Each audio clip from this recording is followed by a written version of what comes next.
Hello friends, welcome to Republica. बहुत ही बुरी खबर है कि पूरे देश में तो कोरोना कोविड-19 वायरस फैला हुआ है ही, उसका संक्रमण है ही।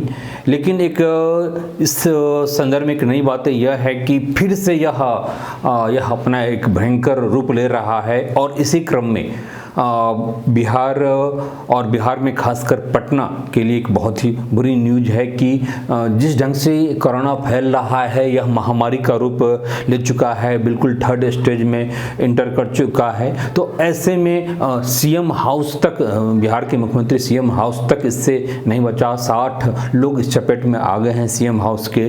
तो एक बहुत बुरी खबर है और इसी के मद्देनजर पटना का गली गली मोहल्ला मोहल्ला, पटना सिटी हो या कंकड़बाग हो या बोरिंग रोड का इलाका हो, राजेंद्र नगर का इलाका हो, कोई भी एक ऐसा एरिया नहीं है, चाहे वह पॉश हो या छोटा मोटा एरिया हो, सब में भयंकर रूप से जिस ढंग से कोरोना एक बार फिर से अपना एक प्रलयंकारी रूप दिखा रहा है, ऐसे में सरकार को एक्शन लेना पड़ा है। और इसी के तहत जो पटना के जो बीडीएम है रवि कुमार ने वह पटना को एक बार फिर से लॉकडाउन करने की ऐलान कर दिया है और यह अब 10 जुलाई से स्टार्ट हो जाएगा, यानी परसों से स्टार्ट हो जाएगा और यह 16 जुलाई तक रहेगा। फिर डिपेंड करता है कि इस एक सप्ताह में क्या सीन बनता है, कितना सुधार होता है, उसके अकॉर्डिंगली ही आगे का फिर से निर्णय लिया जाएगा।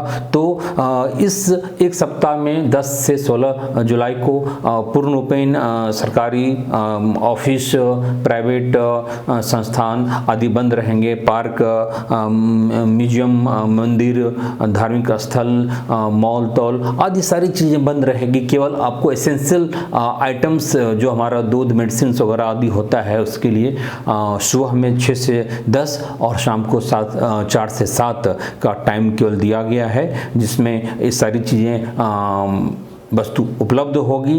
तो यह एक भयंकर और आगे के लिए एक बहुत बड़ा संदेश है। कहीं न कहीं हम आम नागरिक भी इसके लिए बहुत ही जिम्मेदार हैं। हमें कहीं न कहीं रिलैक्सेशन जो हमें दिया गया अनलॉक का, उसका हमने दुरुपयोग भी किया। बिल्कुल ही हम लापरवाही बरत रहे थे और इसी का परिणाम है। यह कोई भी व्यक्ति यह ना सोचे कि नहीं मैं तो अछूता हूँ, मुझे कुछ नहीं हो सकता। बिल्कुल ऐसा नहीं है। बिल्कुल अब बिना कोई हिस्ट्री का लोगों तक यह चीज़ें फैल रहा है। और बात केवल पटना की नहीं है, चाहे वह किशनगंज का मामला हो या सीमांचल के अन्य डिस्ट्रिक्ट का मामला हो, गया का मामला हो, वहाँ भी लॉकडाउन की तैयारी हो रही है। वहाँ भी अनाउंसमेंट लगभग हो चुका है।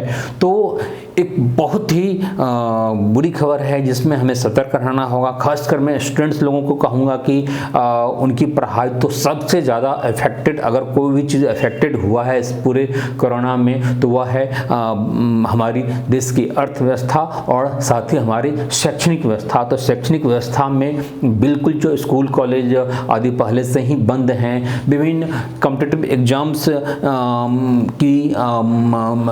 की डेट की घोषणा हुई थी, लेकिन अब यह उम्मीद बहुत ही कम दिख रहा है कि इस बदले हुए हालात में फिर से एग्जाम्स होगा, जिसमें बीपीएससी का भी एग्ज़ाम था, एक बीपीएससी का इंजीनियरिंग सर्विस का था, एक बीपीएससी मेंस का सर्विस 4 अगस्त से था। तो बहुत ही मुश्किल लग रहा है।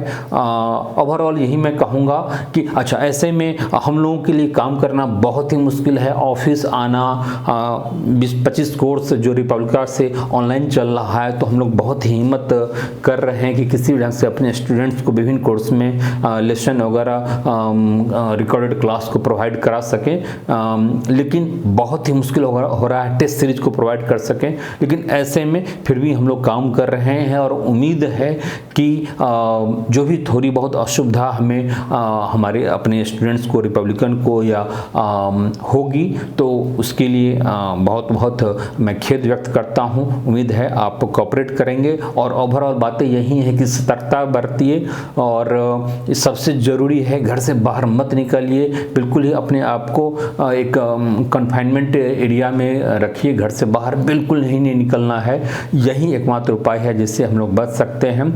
आगे देखिए क्या होता है। उम्मीद है कि अच्छी समय आएगा, इस दौर से हम लोग गुजर जाएंगे। फिर हमारी पढ़ाई लिखाई, कॉम्पिटिटिव एग्जाम्स भी अच्छे ढंग से होंगे। हम लोग लगे हुए हैं आपको किसी भी ढंग से हेल्प करने का। घर में बैठ बैठे रहिए, खूब अच्छे ढंग से पढ़ाई कीजिए, जो भी ऑनलाइन आप लोगों को प्रोवाइड कराई जा रही है उसका बिल्कुल फ़ायदा उठाइए। Okay friends, take care, all the best, bye.